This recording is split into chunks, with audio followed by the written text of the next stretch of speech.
baptizes us with the Spirit, not with water. And he's bigger. Yes, bigger. So, but you got to be baptized with water to get to him to get baptized with the Spirit type thing. Oh shit. So that brings the John the Baptist cult into theirs, they hope.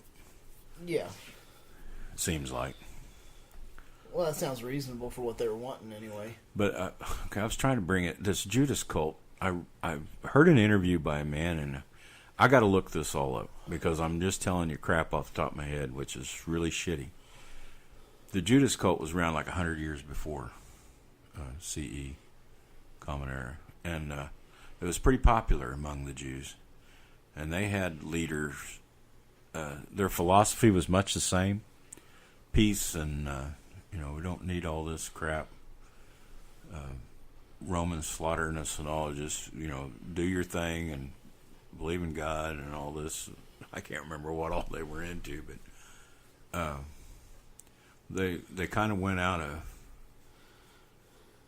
I think they kind of dissolved before Rome destroyed Jerusalem. Okay. I'm not sure of my history on this. Yeah. But Jesus may have been modeled after their main dude. And, which was kind of, in history, supposedly the writings I heard about, I haven't read them, he was more like Jesus than he was militant. Yeah. A lot of their messiahs at that time, people claiming they were messiahs, tried to lead revolutions against the Romans, and it didn't work. You don't take a mob against Rome armies, legions, and win. It just doesn't happen. No. Not in those days, especially. No, not in those days. So, yeah, there's a lot of problems with this. But where'd they get to Jesus? Yeah. When you read some of these Gospels and the writings, no two of them are alike. I think it's just like God. They made him up out of whole cloth. And once one made him up, then everybody went to improving him, making him better. It's like from Mark to John, he went from man to God. Yeah. Each one kept writing, he's better, he can do more things. He's magic. He's the God, There's, I don't know how many different Jesuses in all those writings. There's several. There's several. Yeah. There's several of them. That's not usually based off a real person. No. There's one Alexander the Great, and you don't get a lot of differences in it. Yeah, you get the differences like if Persians wrote about him and if Greeks wrote about him. There's two different angles, but it's still that guy. And he did those things. He did whoop Xerxes or Darius and all that shit. And there's things he did that it's written both sides and around in history. But Jesus, there's nothing. The only thing in Josephus wrote about a Jesus of Jerusalem, which was a preacher, but he was alive. He was alive when Rome got sacked in 70 A.D. ACE, yeah. And they had taken him in. He'd been walking the streets of Jerusalem like these guys saying the end of the world's near. He was yelling it all day that Jerusalem's going down. You Jews are getting screwed. Need to go up and down the street, and the Sanhedrin took him in, scourged him. So, we don't need to keep him, let him go. And he just kept doing it once he healed up. He just kept going up and down and preaching it. And Rome laid siege to Jerusalem, and he was walking the wall yelling that, it was the end, it's my end, it's everybody's end. And they hit him with a rock, with a catapult rock. They killed him. But that's the only Jesus, really, that... Yeah. But, there was a preacher... Yeah. A Jesus preacher. It was Jesus of Jerusalem is what they called him. Huh. Jesus of Nazareth could have been modeled a little bit after him, except, there was a real character, and Mark's book was written at the earliest 74 CE. Yeah. What I've heard. Which would have been after that. Yeah, it would have been after. But then Paul was writing about a Jesus like 34 CE. So, there's, that doesn't mix. But then Paul's writings are kind of separate from all the rest of them. He was writing to Gentiles, and they actually had a fight with Peter and them because Peter had his church and he had his church, and they said, no, it's just for Jews. And Paul said, no, it's for everybody. So, if it's for everybody, there's a lot more money and power in it than if it's just for Jews. Yeah. But I don't know that there's a correlation there. Like say, Paul never really met a Jesus. It was always in Revelation. Yeah. The Lord revealed or somebody revealed to him. So, it just leaves. I'm not sure, because when I read, David Fitzgerald and them, they're talking about. They mostly focus on Mark, Matthew, Luke, and John. Yes. A lot. They don't really talk a lot about do. Paul's, or at least so far. But Paul throws a monkey wrench into a lot of those theories because of it being so much earlier. But, in a lot of his letters, there's a lot of forgeries from those times. And Paul even writes about the forgeries because he's warning them about forged letters in his name. Well, if there wasn't forgeries, why would he have warned them about forged letters in his name? Yeah. They said there's like 13 letters of his in their New Testament or something like that, and I can't 6 remember of them are authentic or 7. I can't remember the numbers. I don't care. But some of them are forgeries. Yes. Which really, wow. That cuts back on the intensity of it. It's like... Oh, yeah, it does. People were massaging this new religion to make it feel good to everybody. Oh, and drag in these people over here. If we put this in, these guys will like it. These guys will, yeah. It's what they've done. That's what the Catholic Church do after they got it.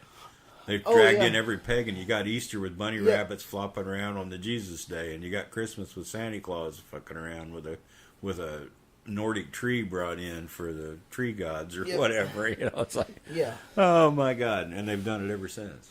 Yep. To some extent or another. They want to be inclusive to get everybody in it because that's where the most power and money is, I guess. Some of them actually believe they're doing good. That's what's sad. Yeah, that's pretty sad there. Yep. So, personally, he's a myth to me. And it may have been Jesus of Jerusalem was part of their model. It may have been the Judas cult. It could have been any number of them. Yeah. There was another dude, I thought, named Simon that was doing the same miracles with another cult, but his didn't make it. Yeah, and I can't remember, but I remember this Jesus cult may have been the same thing, but they actually caught on to a few things. I think Paul really helped it the most. Because Paul went around and established these churches, and then he had people, his apostles or whatever, going around and making sure they were doing what they're supposed to do and how to spread. He taught them how to increase the fold and start new churches. So where he would plant a church, it would spring out more churches around the neighborhoods, in the country. And he taught them how to grow. And then Matthew, Mark, Luke, John, and all them, they gave everybody the miracle sense and everything about it to where, oh, wow, this guy's really the deal, They just make the shit up as they go. What they needed at the time is what they wrote. Yeah. And the people say, well, that's just stupid. They wouldn't have wrote that crap. Yeah, they would have. They did. They did. But there's no proof of any of it being a miracle. Not being miracle. None of the miracles are real. Most of the people are not real. Like I say in Mark's, most of the names are written to represent things in the Jewish community that he really wasn't that Jewish himself. Mark really didn't live in Palestine because he didn't know some of the things that happened there when he wrote about it. He wrote from his angle where he lived from. Yeah, that's right. I'm not sure where he lived, but he was an educated man that wrote it, whoever he was. Yeah, whoever. But, and like I say, Luke and Matthew, they just improved on it a little bit. Yeah, and then John did his own thing. Yeah, he improved it way out. I don't know. Everything that I can see from it, like I said, this is just the surface of it. It goes deeper than this. With other stuff in there. This is just a taste of it. But I haven't even began. I mean, there's volumes and volumes. They say, well, the consensus of historians say that it was real. Well, you know what? Most of those historians were Christians. They are today, and they have to sign a deal that they won't say anything against their religion. Yeah. And if that university that's writing their check decides they have written a story or anything against what they believe, they're out. Yep. You lost your income.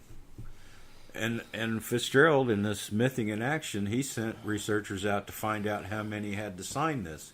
He said so many percent didn't even return their request. And some of them said they didn't, and it turns out when they talked to some of the people, they did. have to sign it. Jeez. And he said the majority of them, yeah, you have to sign this paper that says that you're going to preach, teach only that what's in the gospel according to our church beliefs, our college beliefs, or whatever. Oh yeah. It's it's like asshole there in Kentucky. Oh, Ham. Yeah, makes all Ham. these employees, Yep. Sign that paper before they can. Genesis is it, and creation, and we'll teach nothing but that. So if your employment relies on this, how can you say that that's a fair judgment?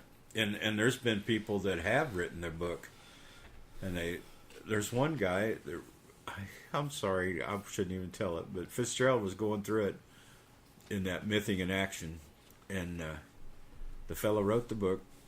It was published, got fired from the university, went to Europe to work at a college, got fired from there. So he even finally ended up just painting houses, became a house painter. And then he did some other job, and finally got hired back at a university later. But because his opinion was that some of this stuff was mythology, or was made up, wasn't reflecting on a real person, nobody would even hire him. Well, now you're an educated person in this field, nobody will take you. So are you going to write that book, or are you going to say, no, Jesus wasn't real? I think he was talking about some of the ancients, like Moses and them. Yeah. And now most of them do accept that Moses probably never existed. Oh yeah. Because there's no proof of it. There's no proof of it. The true historians say that, but now the believers, they can't stand that. Oh no, you don't understand. Moses, Daniel, Samson, probably a lot of the kings and prophets, but they were all made up. Oh yeah. A lot of that book was written. The Torah is copied from way back. Yeah. But a lot of those books were written after their captivity in Babylon, from 500 to 200 BCE. So I mean, you're going to tell me they knew 1,000 years of their history? They wrote it down perfect. They had Hercules stories and all the same as Greeks or anybody else, Egyptians. Yep. What's sad is people believe it is gospel and it's not. Yeah, they go around thinking this is true.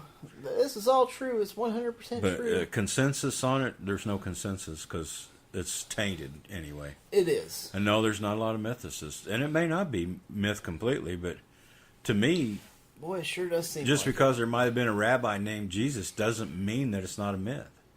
There might have been a strong man in Greek history, but Hercules is a myth. Yeah. But that doesn't mean there wasn't Hercules, but it's still a myth.